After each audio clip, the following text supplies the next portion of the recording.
From Cleopatra Entertainment comes to Blu-ray the bloody, snowbound sci-fi horror film Blood and Snow from 2023, directed by Jesse Palangio. The most notable, most recognizable actor in this would be Vernon Wells, who played Wes, the mohawked biker bad guy in The Road Warrior, and he also played the chainmail-wearing mesh vest dude who was up against Arnold Schwarzenegger in Commando.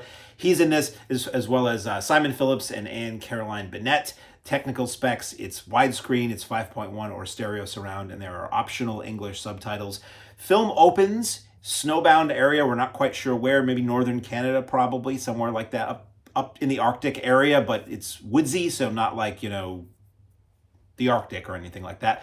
And two researchers, part of some kind of, I can't recall if it's like an oil research, an oil company, something like that. They're out in the middle of nowhere and they're doing something, and something attacks. It's a male and a female. Something attacks the male. The female is in shock and screams. We then see some guys in a snowcat roll up to their distress call or to find them. The woman is almost catatonic, covered in blood. The man has been beheaded. He lost his head over the whole situation. So the woman, I'm not going to tell you the whole story.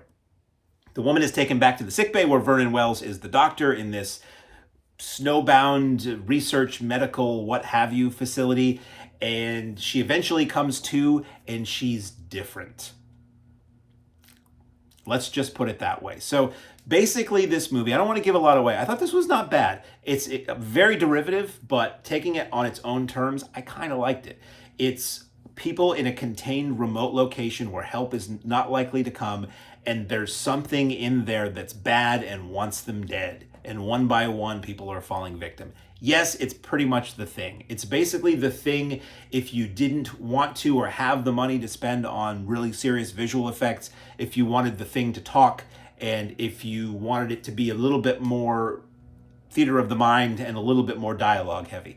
Really cool location that they used for this. The acting is pretty good for the most part. Vernon Wells is really good in this, and it's interesting. I actually was able to meet Vernon Wells at the Mahoning Drive-In Theater where I work. He came out for a Mad Max weekend that we did, and he was just a super, very rough and tumble, down-to-earth, fun Australian guy. So it was cool to see him as like this highly intelligent, very calm, very methodical scientist in this film. And he's not just in a tiny amount. A lot of times you see these smaller films and they have a name that they get, but they really only get him for a day or so and they're barely in it. He's in this movie throughout. He's got a pretty substantial role.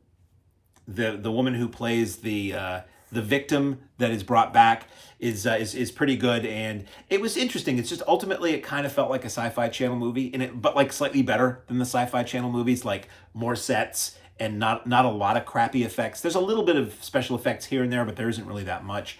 They're not that great when they're special, CGI effects, but they're so brief you barely notice them. It's decently made. It's just very talky. Probably felt a bit longer than it needed to. It felt like it would have probably been better to me as like a short, or as, it sounds weird, but a shorter like a radio drama or something like that. And yeah, it's like a mix of The Thing, and it reminded me of A Cold Night's Death, if you've ever seen that, the old 70s TV movie, which if you haven't, you really should. I get choked up when I talk about 70s TV movies. So decent, nothing that's going to revolutionize anything. It's a fun watch on a cold winter's night, I'm sure. It's a nice slow burn, slow build. Just nothing revolutionary, kind of derivative, but it almost felt like it could be a prequel to The Thing, but there's already been a prequel to The Thing called, interestingly, The Thing. Not to be confused with The Thing or The Thing. I would just like to throw that in there. So yeah, it isn't bad. If you're just looking for a decent snowbound horror movie, that's fine. If you don't think about it too much, it's cool. It feels like a lot of other things, but not necessarily in a bad way. Sometimes you see things that are derivative and you're like, oh man, this is just blah, blah. And sometimes you're like, yeah, this is like that, but this is still kind of cool. So not a lot. There's a little bit of gore here and there, but really not too much. It's not too explicit. Extras, very meager. We have a 3-minute slideshow that's set to the score. You've got a trailer that's a minute and a half, and you get trailers for other Cleopatra releases. The Black Mass, What the Waters Left Behind, Scars, The Long Dark Trail, The Ghosts of Monday, Frost, and A.K. Tolstoy's A Taste of Blood, not to be confused with H.G. Lewis's A Taste of Blood. So on Blu-ray now from Cleopatra Entertainment is Blood and Snow.